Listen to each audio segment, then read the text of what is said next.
What is up? What's good, Washington fans? So this one hurts. It hurts. It really does. This one's tough. This one's really tough. Where do I start? I know a lot of people are gonna pile on Dwayne Haskins, but I thought he played well in the second half, and I thought he actually showed some flashes in the first half. I thought he used his legs. He ran for a first down a couple times. Where I got confused with Michael Vick a little bit. Just a little joke there. But Dwayne Haskins, he used his legs. That was the fastest he's looked this whole year. This is why you lost 17 pounds. This is the Instagram video league done messed up Dwayne Haskins that I want to see. He made some good plays throwing the ball to Logan Thomas. He made some good throws to Cam Sims. He made a decent pass to Robert Foster. He got out of the pocket, made some plays down the field, hit Jaden McKissick on the checkdowns, was accurate with the checkdowns in the second half. Threw a nice touchdown pass to Jaden McKissick in the fourth quarter.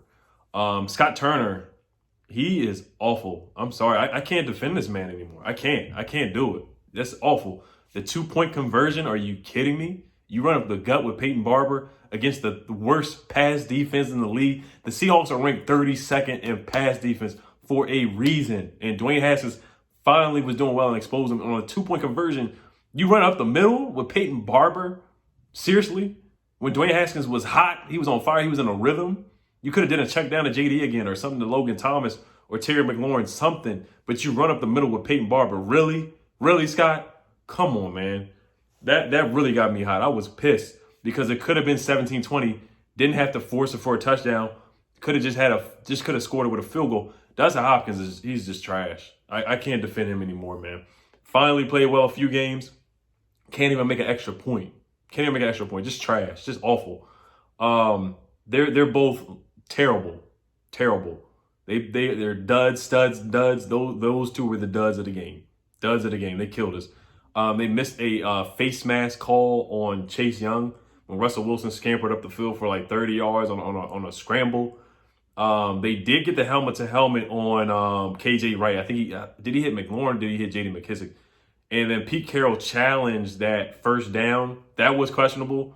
But honestly, after them killing it, they tried to give number 18, I don't even know the receiver's name. They tried to give him a touchdown in the first quarter or the second quarter when he clearly had 2 feet out of bounds. I was like, how is the ref even calling that a touchdown? That was crazy. That was ridiculous. For them, I know they overturned it. They did the review and overturned, but for them to even call it a touchdown, that's inexcusable. The first down by JD was questionable. Like I said, we need some home calls. We barely get calls from refs, so it was about time we got a home call. I don't know if JD really got the first down on that because he didn't get touched, but he kind of like rolled over with the football, and it was like right there. It was right there. So it was questionable. Definitely wasn't helmet to helmet. They tried to kill Terry McLaurin on that one play. It was like 2 guys just body slammed to the ground, and that's football. It is what it is, but they clearly were going after some guys for sure. Seahawks are known for that. But Morgan Moses got hurt. We needed our linebackers. We let Carlos Hyde get a 30-yard touchdown run. That was crazy. Can't let that happen. Our run defense has been solid the last few games, and we just got gashed right there. Our run defense was bad. Shout out to Montez Sweat for swatting the ball again, tipping the pass. It's not Montez Sweat. It's Montez Swat. That's what I call him. Daron Payne with his first career interception in his career. So shout out to Daron Payne. I don't think Chase Young got a sack. I think we got like 1 sack on the day. I got to look at the numbers too on that. But Cam Sims played well. We'll talk about the first interception. That was on Dwayne Haskins. And he actually had a good drive. That was his first solid drive where he kept hitting Logan over the middle, kept hitting Logan again. If it ain't broke, don't fix it. Just keep hitting Logan. Just gash him over the middle. Gash him in the middle. Keep hitting Logan. So he got us to there. We were on that 30-yard line. We were marching down the field. So he rolls out, uses his legs, and he just does too much. Throws the ball into the middle of coverage.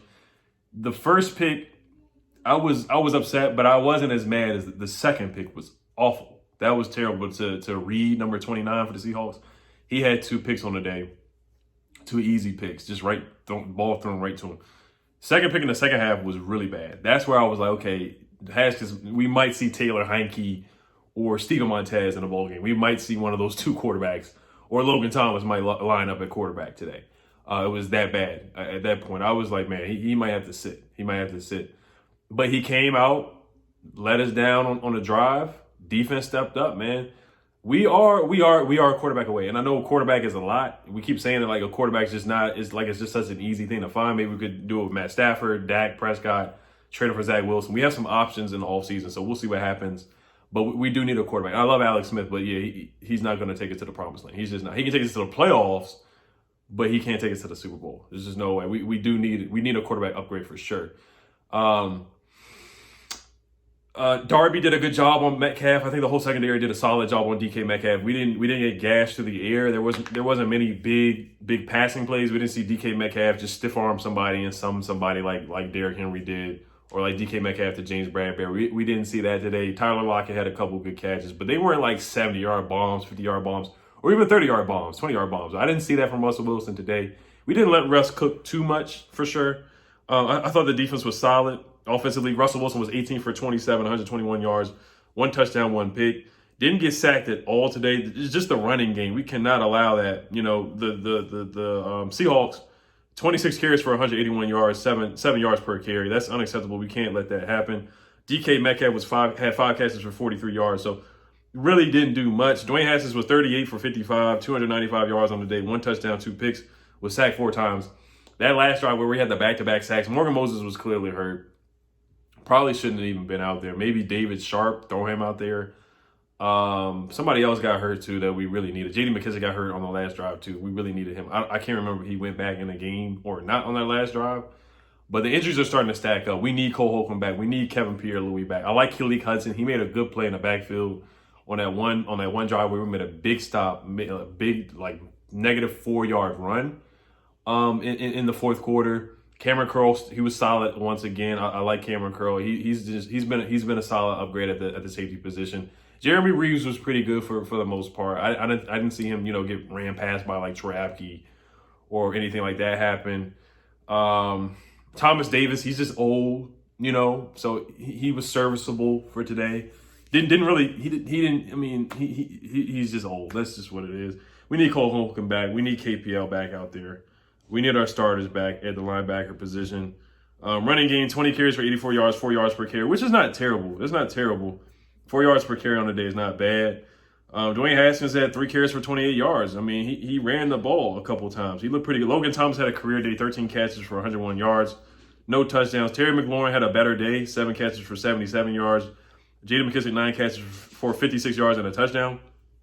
So and Dwayne did fumble, but he fell on the fumble. So I knew he was going to fumble at least one time. I just knew it. I knew a fumble was going to happen. It just always happens. It always happens with him with the fumbling. Now, Scott Turner in the beginning, Jamal Adams got a sack, of course. That sack that Dwayne took, he should have just got rid of the football. Should have got rid of the football right there. This first half, Dustin Hopkins did make he made a 48-yard kick before halftime. So I'll give Dustin his credit on that. But he always misses one kick that just comes back to bite us and haunt us in the fourth quarter towards the end of the game, the Giants game. Just that missed kick haunted us in the Giants game. It haunted us. Dustin Hopkins, he's just really frustrating. He's very frustrating. There's a lot of people who are in the comment section who always say, no, you can't go in on Dustin Hopkins. You can't say bad things about Dustin, or, Dustin's been good. He's been solid for us. Dustin has been pretty inconsistent since the Cleveland game where he missed the field goal in London. So this has been a long thing. This is not like a new thing with Dustin. This is something that's been going on for, the last 4 or 5 years when Kirk Cousins was the quarterback. So it's been going on for a long time. The clock management or the play calling before the first half, Dwayne Haskins kept checking it down, throwing short passes. I think they were like actually negative yard completions before the halftime, and it made it harder for Dustin Hopkins to make the kick, but he actually did end up making the kick. The first few drives were just screen passes behind the line. I think he was like 3 for 3 to start out the game with -2 yards. Terry McLaurin had like -2 yards receiving. There's a bunch of screen passes to Cam Sims, screen pass to Terry McLaurin behind the line, designed screen passes, not even just, check downs. But Scott Turner, it looked like he just did not trust Dwayne Haskins in that first half. Like, we were not throwing the ball downfield at all until really towards the end of the first half.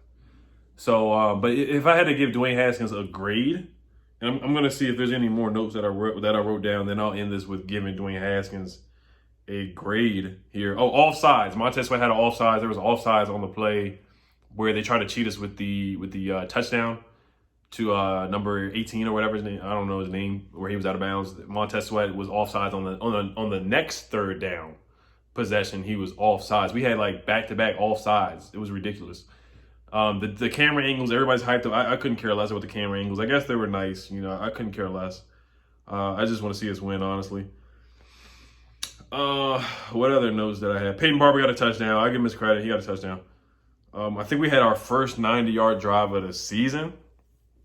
So that was crazy. Of course, people were like, oh, we're going to score on our first possession of the game. Of course, we did not do that. I think Khaleke Hudson got an injury as well. Somebody else got hurt on our defense. So the injury bug is starting to hit us. It really is. It's starting to hit us. Now, if you look forward to next week, the Cowboys did win. So we'll talk about the NFC East real quick, and then I'll grade Dwayne Haskins. You guys can put your grades down below. I know you guys are going to be ruthless on Dwayne, but I want you to actually think about what you saw out there. Just act like this is your first game seeing Dwayne Haskins play, and you don't know any history about Dwayne Haskins. And try to grade this man fairly, because I know everybody has their own opinion on Dwayne Haskins, how they feel about him now. A lot of people think he's garbage. A lot of people want to work with him and develop him. I think Dwayne, honestly, if you were to give Dwayne, if a team actually believed in Dwayne and a coach backed him and was like, hey, through good and bad, through ups and downs, we're not going to bench you. We're going to give you a full 16-game season. And next year, we'll give you a full 16-game season through good and bad, ups and downs, the wins and losses. We're just going to let you develop and see where you are in the next 3 years. Maybe Dwayne Haskins could be successful if he had that amount of time. But the way the NFL is set up, it's just not like that anymore. You got to be like Justin Herbert. You got to be like Joe Burrow. You got to be like guys like Kyler Murray and be really good in your rookie season.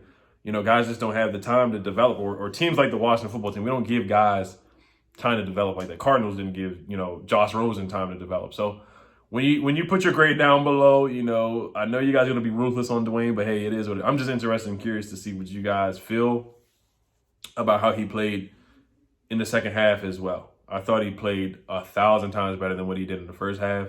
I know he threw a terrible interception to number 29, Reed. That was awful, but he really looked like an NFL quarterback. He looked like an NFL starter. He looked like the Dwayne Haskins, the league done messed up kind of guy that I think he potentially could be if somebody actually gives him a chance. I just don't think Washington, D.C. or Landover, Maryland is the place. Ron Rivera is the place that's going to give Dwayne Haskins time to develop. I think, they're just going to move on next season unless somehow, some way Alex Smith can't play these last two games and Dwayne Haskins, beats the Carolina Panthers like he did last year and beats the Eagles with Jalen Hurts. But to get back here, there was one more thing I wanted to say. I can't remember. I think I lost my train of thought here. But Eagles play the Cardinals, and that's a tall task for them. Giants play the Browns with Colt McCoy. I think Colt McCoy is somewhat of an upgrade over Daniel Jones because I think Daniel Jones, honestly, is just a turnover machine. He fumbles the ball every game. So I'm not going to sleep on Colt McCoy. Colt McCoy can sling the football. And they play the Browns, who are a good team with Kareem Hunt, Nick Chubb, Myles Garrett, Baker Mayfield's looking good, Jarvis Landry's legit, Austin Hooper, Harrison Bryant, David Njoku. They got weapons. They got a good team. So we'll see. I'm not going to predict that game because last time I said the Giants were going to lose to the Seahawks, and then guess what? They beat the Seahawks. I'm not going to predict the Eagles game either. Cowboys beat the Niners. Niners are trash. We know what we did to the Niners. I'm just talking about the rest of the NFC East NFC East for the playoff picture. I think Gibson should be back next week. And I think KPL should be back. And I think Cole Holcomb should be back. So if we can get healthy, Morgan Moses has to play. Alex Smith, we'll see. Honestly, if Dwayne plays like he did in the second half, I would not be mad if Dwayne Haskins starts. I'll just say that. I know a lot of people are going to disagree with me, but hey, it is what it is. I feel like if Dwayne plays like he did in the second half, I wouldn't mind him. I think Dwayne Haskins can beat the Panthers. That's just my opinion. I think Dwayne Haskins can definitely beat the Panthers. Alex Smith should be able to beat the Panthers. I think either one. But if Alex is not good to go and Dwayne locks into the playbook and he's ready to go, we actually have a legitimate game plan other than just throwing screen passes, and Gibson is back healthy, then for sure, yeah, we should beat the Panthers. For sure. And the defense just, we know what our defense is going to be solid. Defense is always going to be solid. We can always lean our hats on our defensive front and, Kendall Fuller and Darby and Cameron Crowe. So, but my last point about Dwayne has my grade that I give Dwayne. I give him a C+. I give him a C+. 2 turnovers were inexcusable. He finally used his legs. He looked good doing that. was mobile, moved around in the pocket, hit Cam Sims a couple times, hit Terry a couple times. That was a good 30-yard pass to Terry McLaurin. But then he followed up with throwing a terrible head-scratching, bonehead interception. So I give Dwayne Haskins a C+. I give him a C+. I give him a C+, because you can't turn over the football. We lost the turnover battle. That was one of my keys to victory. We lost the turnover battle. Excuse me. And we did not get any sacks. We lost the sack battle. We lost the turnover battle. And third down conversions was one of my keys as well. I don't think we stopped them enough on third down in the first half, I think. I got to look at that. I'm trying to find it, but I can't find it. They were 5 for 12. So actually, we did a decent job on third down. So they did. That was a check mark on one of my keys to victory. But yeah, Dwayne Haskins 38 for 55 and 269 yards passing. So I like what I saw in the second half. It gave me some hope. It gave me some hope. I thought we definitely could have won that game for sure. Scott Turner with the 2-point conversion was trash, and Dustin Hopkins was trash. But yeah, shout out to Logan Thomas. He gets a game ball. I don't want to give out game balls because we lost. But yeah, I'm going to just end it right here. Dwayne Haskins gets a C+. You know, we'll see what happens against the Panthers. I think this is a game that we definitely have a large chance of winning. Eagles game, we have a large chance of winning. So we'll see what happens tonight, guys. We'll check in with the Giants game. We'll check in with the Eagles game. You guys have a great night. Hail to the football team. Peace.